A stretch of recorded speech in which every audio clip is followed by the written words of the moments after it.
Expected to help dozens across the county with mental health disorders now in effect. What it does next. Also at 6, student loan payments are restarting for millions of people across the country.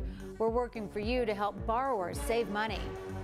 And right now, West Nile virus found in parts of San Diego and Del Mar. We're going to show you how you can protect yourself from this deadly virus. And good Monday morning to you. I'm Jenny Day in this morning for Evan. It's going to be a warm week. In fact, we saw some rain over the weekend, but now it is only going to get hotter and hotter heading into this weekend. It's 6 a.m. on Monday, October 2nd, and you're up with CBS 8.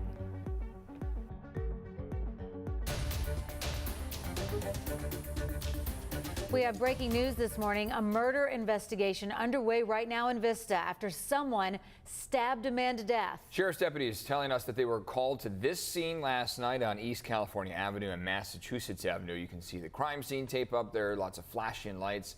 That's where they say they found a man who was then transported to the hospital. That victim, he had stab wounds. Sadly, he died at the hospital. This is all the information that we have right now. Our newsroom making the calls. I need updates on this breaking news we'll bring to you right here on CBS 8. Our other top story we're following here on this Monday morning, a new program now in effect in San Diego County, and it's expected to help many San Diegans, potentially hundreds of San Diegans with mental health and substance use disorders across the county. Glad you're with us. I'm Eric Connaught. And I'm Anna Laurel in for Netta Irampour. It's being called the CARE Act, and it officially took effect yesterday. CBS 8's Regina Ureta is outside the county administration building for us. Regina, how will this impact people in San Diego with mental health issues?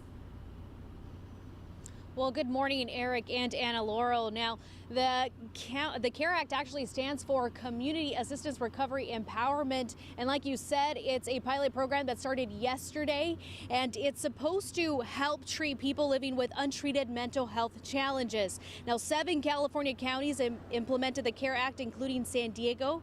They recently had a news conference where San Diego County's head of behavioral health service, Dr. Luke Bergman, explained the program is meant for people 18 years and older living with severe schizophrenia and some other disorders to get them help. A family member, behavioral health providers, and first responders can refer someone to the program. A judge will then review their case. The county will spend 2 weeks investigating and reaching out to the person who will have a public defender assigned to represent them. If the county deems the person eligible, they will go through the care plan, including treatment, housing, and supportive services. It is a priority of ours to fully build out a system that connects people to the care that they need. And that is Chairwoman Nora Vargas of District 1. She has been vocal that this is a voluntary program. Once people choose to be part of the program, a team of judges trained in mental health will make the decision if a care plan will be developed. People will stay in the program for 1 year, but they can extend that depending on the circumstances. And once people leave, the county says they can still get ongoing treatment and supportive services like housing, medication, and a treatment plan. Now, county officials are expecting 1,000 referrals for this year, but they say only a quarter will actually qualify for the CARE Act program. They're also urging that this is not a homeless housing program. There is no cost to enroll, and this is all funded by the state.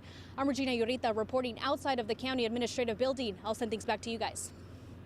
All right, Regina, thank you. And this morning, Governor Newsom's office confirms his replacement for the late Senator Dianne Feinstein. Yeah, just a couple of hours ago, a representative in Newsom's office confirmed the governor is naming LaFonza Butler to fill the vacant seat. Butler has never held elected office, but has a track record in California politics. She was a Democratic strategist and former advisor to Kamala Harris's 2020 presidential campaign.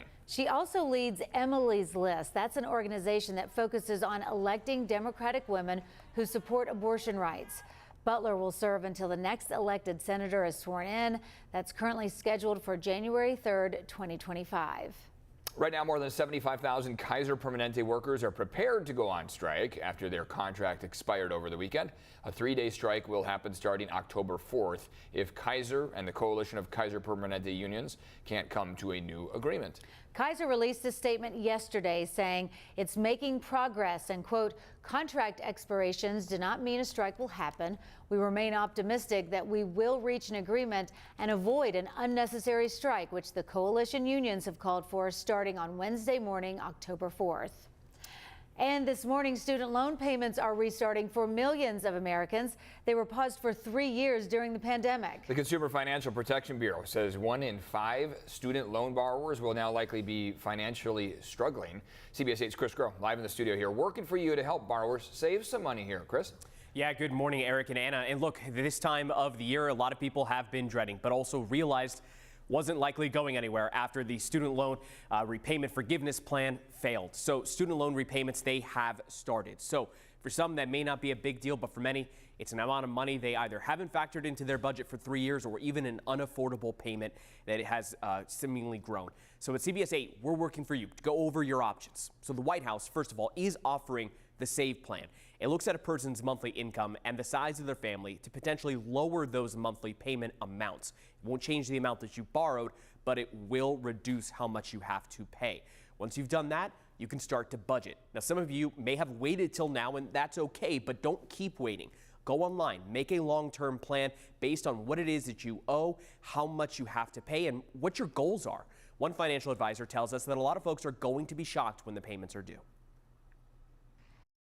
The option to get your payments reduced, it's really going to affect those who are of low income and are just barely making ends meet. And there's, here in California, especially here in San Diego County, there's a lot of those kinds of folks. Now on our website, CBS8.com, you can click on that story link to get a little bit more in depth there on some of the tips and strategies that you can use to try to balance your budget and also find the best plan to repay your student loans. Eric and Anna? All right, here we go. Already struggling with inflation and everything else weighing on people, and now their payments are starting again. Yep, a lot of budgeting is going to be happening. Yeah, reshuffling. Tightening the belts. Yep. Yeah. Okay, watch out for scammers, though, if you are paying back those student loans. Yeah, the Federal Trade Commission has some tips on how to spot a scam. First, do not give out your FSA ID to anyone and be wary of anyone who contacts you promising debt relief or loan forgiveness. The best source for information is the federal student aid website at studentaid.gov.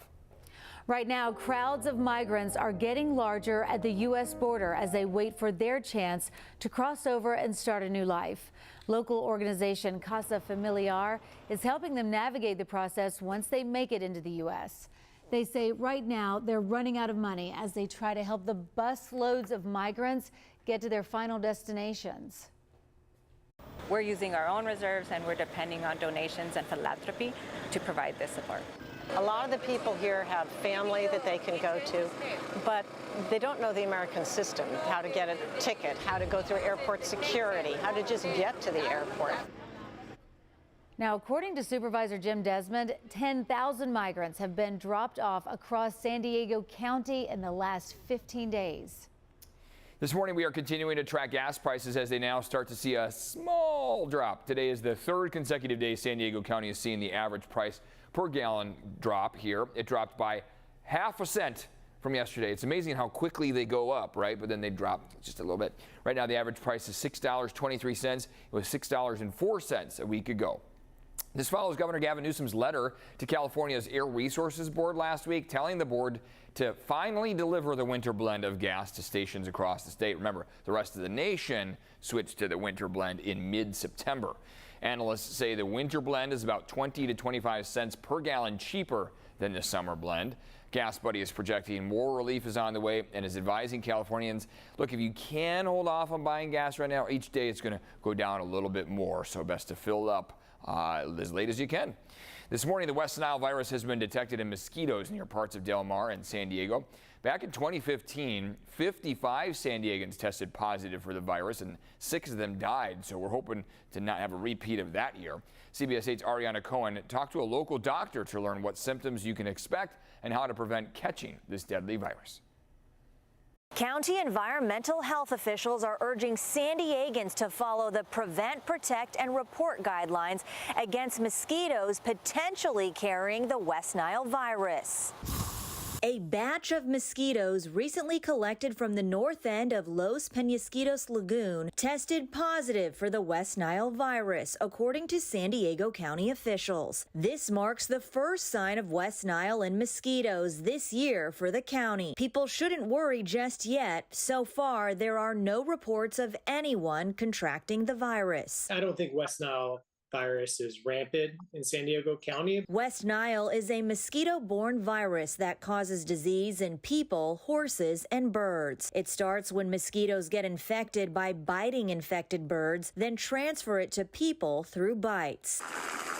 The Vector Control Program is now applying mosquito larvicide via helicopter to mosquito breeding areas that cannot be treated by hand. I talked with Sharp Memorial's ER doctor Keith Yablonski about what symptoms people can look out for in case they're bit by a mosquito carrying West Nile. So most of them are kind of like flu-like symptoms. So what we call viral syndrome. You feel achy, you feel nauseous, you don't want to eat, could have low-grade fevers.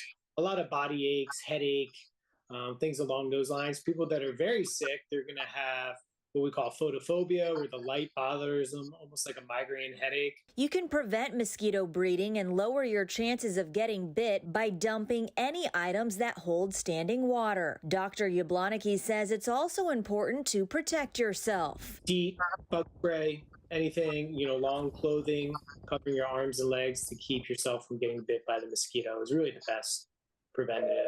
If your mosquito bites swell up, he says it's best to apply hydrocortisone cream or take Benadryl. And make sure window screens are secured to keep insects out. Certainly last winter, there was more standing water in areas, so places for mosquitoes to replicate.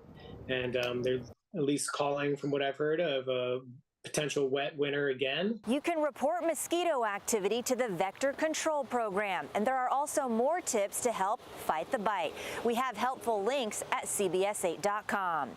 Ariana Cohen, CBS 8.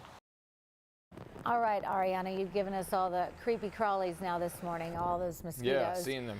Right now, anyone affected by Tropical Storm Hillary can apply for federal disaster loans. The U.S. Small Business Administration is offering loans up to $2 million for any business needing to fix or replace damaged property. Plus, loans up to $100,000 are available for any homeowner needing to fix personal property. Applications are available at disasterloanassistance.sba.gov. The deadline to apply is November 21st. Taking a peek outside here on this Monday, boy, we are in store for some changes when it comes to the weather. If you got used to that whole fall, like overcast, misty thing, no. No, not the case this week at all. We've had some active weather, no doubt about it. This weekend felt very fall-like. Yeah. But we're returning to summer this week. Yeah, maybe put off the pumpkin patch trip for a week. Yeah, right. Get the decorations out still. Yeah. We've all, in San Diego, we try to embrace the seasons that we have. And Anna and I were saying we've been to the pumpkin patch when it's close to 90 degrees, but we're still in sweaters. We try and just do what we can here in San Diego. So it still will feel very summer-like this week. Again, we had a little chance of a taste of fall this weekend, and now we're going to warm back up. We're talking 5 to 10 degrees above average. East County could get close to 90 degrees this weekend. So just keep that in mind. We're going to continue to warm up ever so slightly every single day this week. So current temperatures right now, Del Mar's 53, Poway's coming in at 48 degrees, my hometown La Mesa 49, Oceanside at 54. So no doubt about it, we are starting the day very cool. We are going to have clouds in the morning and the overnight, but I know that marine layer has been pretty stubborn. It's going to burn off more quickly and give way to a lot of sunshine this week. Again, it's going to be even borderline hot. So forecast highs today really shouldn't be too bad. Low 70s along the coast. The further inland you get will warm up ever so slightly. But again, it's going to get hotter and hotter as we get into Thursday and Friday. Friday, Saturday will be some of our hottest days of the week. So wow, impressive for this time of year. Take a look now at our projections for wind. It's going to be a little bit gusty out there, nothing too bad, but did want to share with you we might have some winds as well this week. Here's a graph that kind of shows exactly what we're going to see this week. It'll be just continuing to warm up the further we get into the week, and then we'll cool back down. We'll share our 8-day forecast in just a bit, but first, our record was set back in 1945 when we hit 94 degrees. Pretty impressive. All right, we are also, of course, keeping an eye on traffic. Congestion out there, not too bad. We want to share the border wait times with you right from the CBP website. Currently 130 minutes for the general line at the San Ysidro Port of Entry, and then just 65 minutes for the general line at the Otay Mesa Port of Entry. We'll continue to keep an eye on things for you. Happy Monday. Thank you, Jenny. Coming up here, a government shutdown was averted at the last minute, but it's not at the end of the negotiations here. We're going to tell you what happens next.